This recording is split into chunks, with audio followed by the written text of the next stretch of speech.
Era abusada, ela provocava, ela não se importava. Teve uma vez que não sei quem que estava na rua, mexeram com ela pegou, ergueu a blusa, já virou o bumbum assim, rebolou, sabe, essas coisas assim.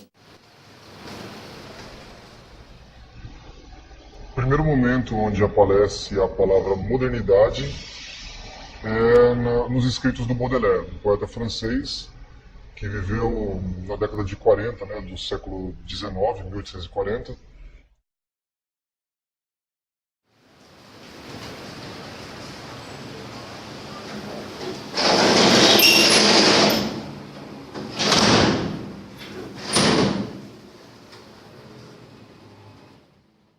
Olha, eu acho ela tinha um estilo bem próprio, ela gostava de algumas coisas. Ela criou uma personagem. Sem dúvida, o estilo da Cássia Eller era uma das coisas mais marcantes assim para se falar dela, assim, do jeito dela. Acho que vem ela na hora, porque ela era única, né? Não tinha, acho que ninguém parecido com ela. A forma como ela agia, as coisas que ela fazia, era tudo ela. Eu sempre encontrava ela pelas avenidas e ela sempre mexia comigo, qualquer um que passava perto dela. Eu nem sei dizer se ela sabia que ela era chamada assim, né?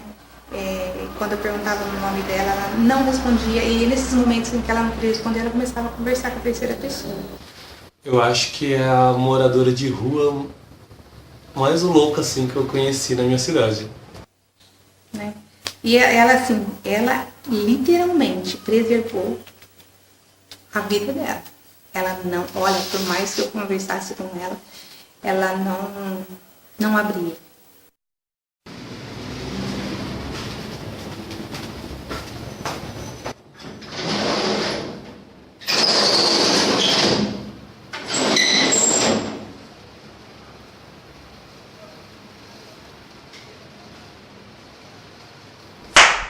O filósofo alemão Walter Benjamin se interessa pelos escritos do Baudelaire exatamente pelo interesse que o Baudelaire tem pelas coisas que não têm um interesse para a grande narrativa filosófica. O lucro e proletariado são pessoas que vivem de pequenos favores, fazem pequenos serviços mal remunerados e são sinônimos de boemia. Eles vivem na madrugada, na noite, têm vícios, né? São pessoas que bebem vinho, usam o haxixe. O próprio Baudelaire escreveu sobre o uso dessas duas substâncias, né? Que o vinho exalta, enquanto que o haxixe tende para a solidão, para uma introspecção. Então o Baudelaire, de certa forma, ele escrevia sobre essas pessoas e se identificava como sendo uma delas, porque ele usava algumas drogas, ele devia para pessoas na vizinhança, ele vivia uma vida entre a miséria e em alguns momentos com algum dinheiro para usufruir a vida cultural, que chamavam de dandy.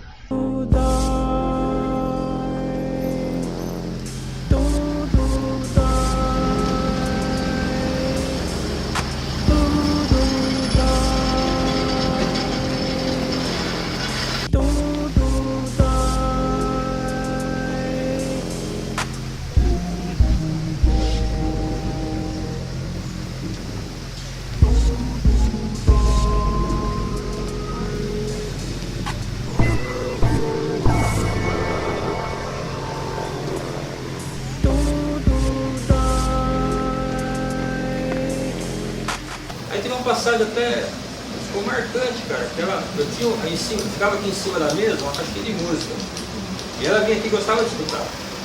Aí um dia ela pediu a caixinha pra mim, e eu não dei, sabe? Ela insistiu, eu neguei. Aí ela falou assim pra mim, tudo bem, eu não tenho casa mesmo. Ela falou, quando eu quiser escutar, eu venho aqui. Aí ficou marcado, cara. Aí logo depois ela desapareceu, cara. Demorou muito.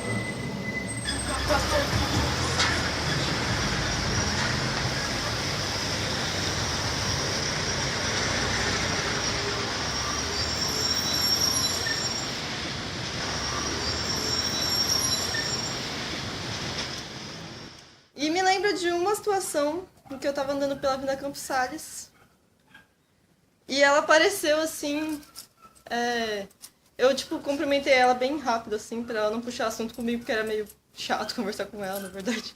E ela começou a gritar comigo, gritar, assim, e, ela não começou um assunto nem nada, ela só começou a gritar loucamente. Eu nem lembro que palavras que ela falava, assim, eu sei que não tinha meu nexo. E eu fiquei muito assustada, assim, eu queria ajudar ela, na verdade, só que eu não tinha muito o que fazer, e eu fui embora. Essa é a situação que me lembra, assim. Ela entrou na igreja, né? Aí ela começou a dar os escândalos dela, assim, eu tentei conversar com ela. Aí ela falou que estava com frio, queria uma roupa. E tinha roupa lá, eu ia dar pra ela. Aí ela pegou a Bíblia da minha mão, foi arrancando as folhas, olhando assim, rasgava e olhando pra mim. Eu falei, por que você tá fazendo isso? Ninguém vive isso mesmo? Foi arrancando a Bíblia e rasgando. Sabe, foi tão forte aquilo, sabe? Dentro da igreja, ninguém vive isso mesmo, foi rasgando, sabe? Assim, hipócritas, sabe? Foi forte. Aí eu ficava tentando tirar ela dentro da igreja, porque todo mundo estava assustado com ela, né?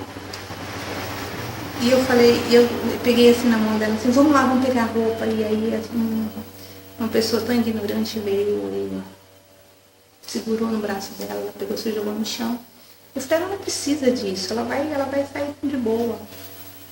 Aí ela levantou, falou um monte de coisa e continuou rasgando a vida.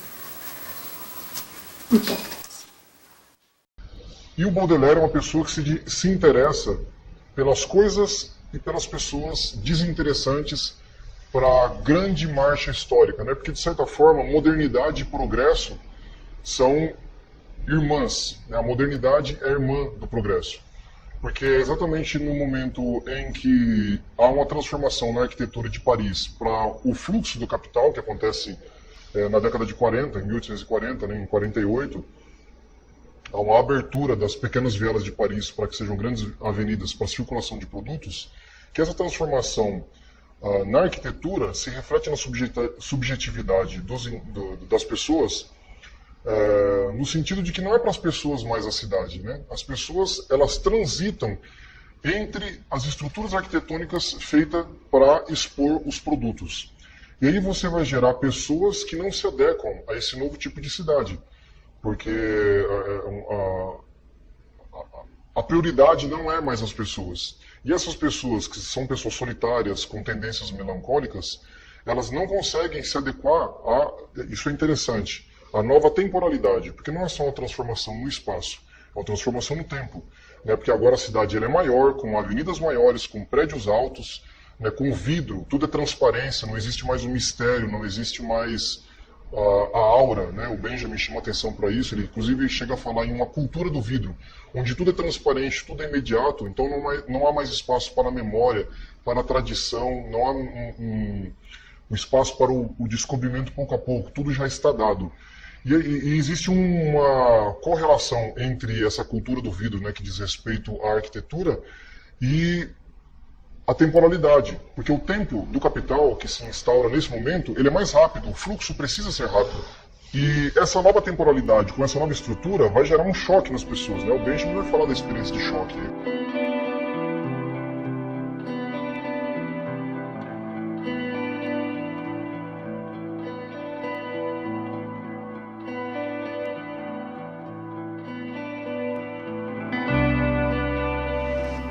Ela sempre estava vestindo uma coisa maravilhosa todos os dias. Todos os dias ela vestia a gente até comentou disso hoje. Todo dia ela vestia uma coisa diferente. Era ela, assim. Ela tinha um chapéuzinho maravilhoso que ela usava todo dia. E era linda, assim. Ela era muito única. Muito única. E sempre com uma saia e um top, assim, era a marca dela. O corote e a sainha. Nossa, ela bebia horrores, gente. Ela chegava às vezes aqui com um corotinho, assim. Você ficava olhando, só de ver ela virar na boca, já meu estômago embrulhava inteiro. E ela bebia como se fosse água. Pra ela era normal. E ela ia bebendo corotinho assim, o dia inteiro. E conversando, e bebendo, e conversando. Corote é uma cachaça muito barata, que custava R$1, hoje deve custar R$2. E é muito forte, assim, quem não gosta de bebida, destilados fortes, assim, acho que nem deveria provar um corote, porque é uma cachaça porreta. Fashionista, assim. bem rolazona, mas tipo, era muito legal. Assim. A mini saia jeans dela, o top e o jeito dela andar assim, a irreverência dela, acho que é uma das maiores marcas dela. Toda vez que eu olhava pra ela, toda vez que eu via ela tava com corote na mão. Toda vez. Pedra 90. Toda, sem exceção. E isso não importa se era de manhã, de tarde, de noite, de madrugada. Dava pra ver a Cássia Eller numa segunda-feira, assim, 8 horas da manhã, com a cachaça na mão e tava lá no terminal pedindo moeda pra quem pudesse ajudar. E quem não pudesse ajudar, ela pegava pra dançar, pedia pra dançar, nem todo mundo queria, dava atenção. Mas parece que tudo aquilo ali no centro, a confusão, o caos, o trânsito, independente de que ela fosse, não tocava ela, não era disso, assim. Se ela tinha problemas, realmente não eram os problemas típicos das pessoas que estavam ali.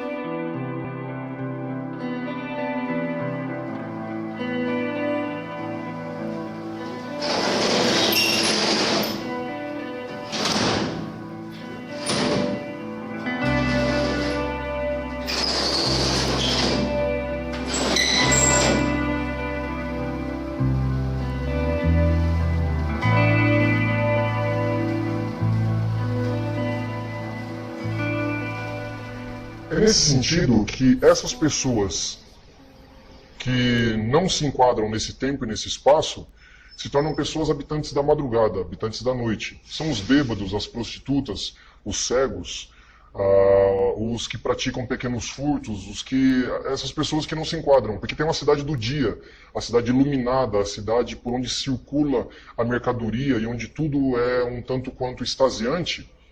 E tem uma cidade da noite, da madrugada, que é uma cidade que é considerada perigosa por quem narra a experiência a partir do dia, porque na noite habitam as pessoas que não se enquadram no dia. Só que essas pessoas que estão na noite, elas guardam em si uma memória de um tempo anterior, porque elas não se enquadraram num novo tempo, e de uma estrutura anterior.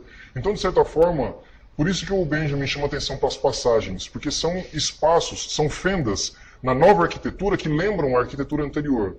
E essas pessoas são espécies de remanescentes de um tempo do eterno. A modernidade é o encontro do eterno com o efêmero. E, de certa forma, o efêmero se instaurou e não tem mais espaço para o eterno. Então, na grande narrativa do processo histórico, do progresso, né, vamos chamar de progresso, essa marcha linear para um futuro cada vez de novas conquistas tecnológicas, né, e nessa narrativa a tecnologia sempre é narrada como positiva, como melhor. E o Baudelaire enxerga o contrário, né, que o processo do trabalho com desenvolvimento tecnológico ele é opressor sobre as pessoas. E essas pessoas que não se enquadraram nessa marcha histórica, que habitam a madrugada, que habitam a noite e se confundem com esses prédios no escuro da madrugada, né, essas pessoas se tornam, de certa forma, o próprio ambiente, são as pessoas que interessam para o Baudelaire e para o Benjamin, que é o leitor de Baudelaire. A modernidade é o encontro do eterno com o efêmero. E, de certa forma, o efêmero se instaurou e não tem mais espaço para o eterno. Dimas.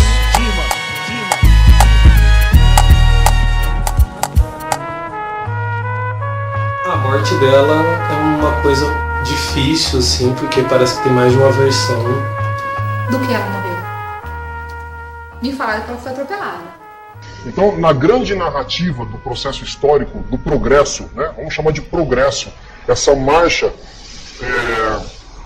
linear para um futuro cada vez de novas conquistas tecnológicas, né, e dessa narrativa a tecnologia sempre é narrada como positiva, como melhor. E o Baudelaire enxerga o contrário, né, que o processo do trabalho com desenvolvimento tecnológico ele é opressor sobre as pessoas. Eu sei que ela morreu atropelada também. Parece que foi perto do Teatro de Arena, se eu não me engano. Ela morreu atropelada, pelo menos chegou em mim. Eu conheço, assim, então Eu ouvi falar que ela tinha sido assassinada na linha de trem, né? Jogaram ela na linha do trem. Ouvi falar que ela foi atropelada lá perto do centro cívico. E essas pessoas que não se enquadraram nessa marcha histórica, que habitam a madrugada, que habitam a noite e se confundem com esses prédios no escuro da madrugada, né, essas pessoas se tornam, de certa forma, o próprio ambiente, são as pessoas que interessam para o Baudelaire e para o Benjamin, que é o leitor de Baudelaire. É que o lugar que eu mais via era o terminal central de Americana, de ônibus. E o terminal não está mais lá, né? Ele foi destruído, assim, para reforma. Vai ser construído outro terminal no lugar. E também um posto de gasolina que era próximo ali no centro, onde ela comprava normalmente o corote dela, também já não tem mais posto de gasolina, acho que vai ser um estacionamento. Então morre a Cássia Eller e morre uma memória assim, junto, né, do lugar onde ela comumente ficava. Se você for no terminal, não tem mais a imagem do terminal onde ficava a Cássia Eller, assim. Você vai no posto de gasolina onde era comum ver ela comprando corote. Quando eu estava lá era muito comum ver ela, não tem mais o posto. Então parece que passa tudo, assim, morreu a Cássia Eller e morreu também os lugares onde era comum ver ela, assim. Então foi atropelado, ali por perto da Gama.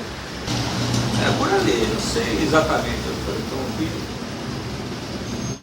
É como a vida dela, a morte dela, a vida dela foi velada. E a morte dela também ficou nessa forma.